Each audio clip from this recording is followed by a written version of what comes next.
Good morning, welcome to CATEX-TV. My name is Frank Fortunato. This is a live broadcast from Princeton, New Jersey. Today is Thursday, July 2nd, 2009. There will be no broadcast tomorrow. No broadcast tomorrow. The U.S. Independence Day, the 4th of July, is Saturday, and the three-day weekend is being celebrated tomorrow. The stock markets will be closed, and we will be closed too. No broadcast tomorrow. It's 11:30 a.m. Eastern Daylight Time in the U.S. It's 4:30 p.m. in London. It's 12:30 p.m. in Bermuda, and it's 9:30 in Mexico City. If you need to reach us during the broadcast, you can phone in toll-free at 1-866-67-CATEX. Overseas, our AOL instant mail address is CATEX-TV. The French are having a news conference right now in Paris. They're talking about Flight 447, the plane that crashed in the Atlantic at the end of May. They're saying that the plane's speed sensors had been a factor but not the cause in the crash. The most revealing thing that the French are saying is that the plane did not break up in the air. It in fact landed on the water on its belly with a bit of a steep vertical incline. But it's ongoing right now, and we're watching it on the other monitor. They're saying that the life jackets found on the bodies of the passengers had not been inflated, signaling that the passengers had had no time whatsoever to prepare. But they were in fact wearing their life jackets, so they did have a little bit of time. Typically, if I remember, the directions on those flights is that you're not to inflate the life jacket until you leave the plane, actually, so you're not too bulky in the doorway. So we'll see. We'll keep monitoring that. Another text message came in from a viewer just before we went on the air to remind me that in the midst of all this hysteria with airplanes and crashes, that even the Yemeni Airlines Airbus that crashed off the Comoros Islands earlier this week had flown the equivalent of 6 nonstop years in flight during its 18 years of service. So that's something to keep in mind as well. People think Airbuses are falling out of the sky with regularity. Well, that's not quite the case, obviously. A little bit of reinsurance or insurance news, actually. Aon has appointed from within a replacement to the departed Peter Harmer. Rob Brown has been named its chief executive for its UK business. Brown continues in his role as chief executive of Aon Corporate and Affinity, the firm's primary British retail business units. So now to our main news, and surprisingly enough, once again, IPC Re, it's one very, very attractive candidate. Today, Flagstone jumped into the fray. They made an offer to the board of IPC Re to acquire all of IPC's outstanding shares. Flagstone believes its offer is superior to the pending offer made by Validus. Flagstone would exchange 2.63 of new common shares for each IPC common share, plus $5.50 U.S. in cash per share, for total consideration of $33.62. This compares to IPC's closing price yesterday of $27.77. Mark Byrne, the Flagstone chairman and co-founder, said our offer contains a materially greater cash component. It's not subject to financing. It's made on a friendly basis, and we've completed mostly, if not all, of our due diligence procedure already. We're ready to go. Flagstone is in the process of hosting a webcast and conference call right now to discuss their offer. Not to be deterred, we've always talked about how Ed Noonan seemingly is intent on getting his man at this point. Validus, upon news of the Flagstone offer, immediately reiterated its own unsolicited offer for IPC Re. Validus' bid of 1.12 of each of its shares plus $3.75 U.S. for each IPC share would amount to an offer of about $28.86 per share.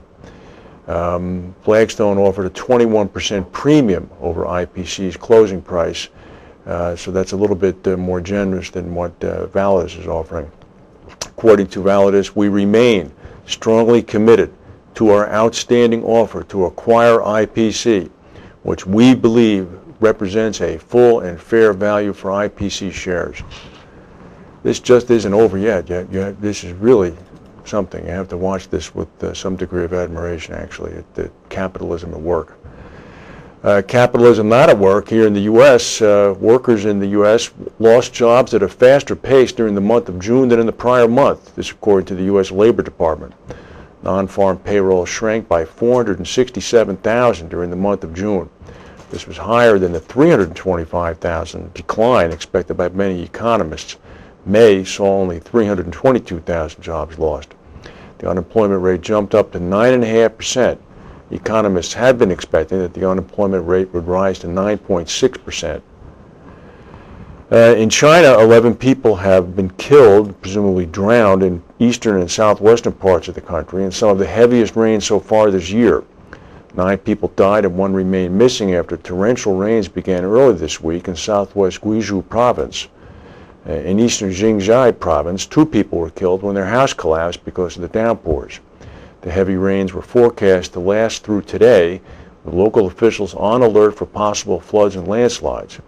The report comes just days after officials warned in local state media that China would face more instances of extreme weather in the future, in part due to global warming.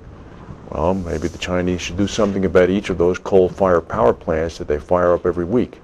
It probably has something to do with it. We'll go to a word from our sponsors and come back with the rest of the news. Every day, the world wakes up and goes to work, pursuing the unique opportunities that lead the global economy forward. The complexity and close connectivity of today's global marketplace is a true modern miracle that can create unparalleled success. But it takes confidence, passion, innovation, and understanding. Enabling opportunity. Protecting capital. Engineering innovation. Investing in your future. Ensuring continuity. Finding the right balance. It takes Aon.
In some news that's just coming across the wires, this is pertaining to United Airlines. They're experiencing a full ground stop at O'Hare International Airport in Chicago, which is their busiest hub, on departing flights from O'Hare for United due to a computer malfunction.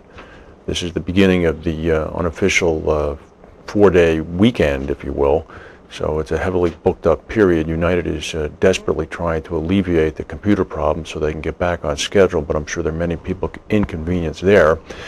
Also, when I came into work early this morning, North Korea had test fired 2 small long-range missiles in a easterly direction. About an hour and a half ago, the total was up to 3, and then just now, across the wires, the total is now up to 4.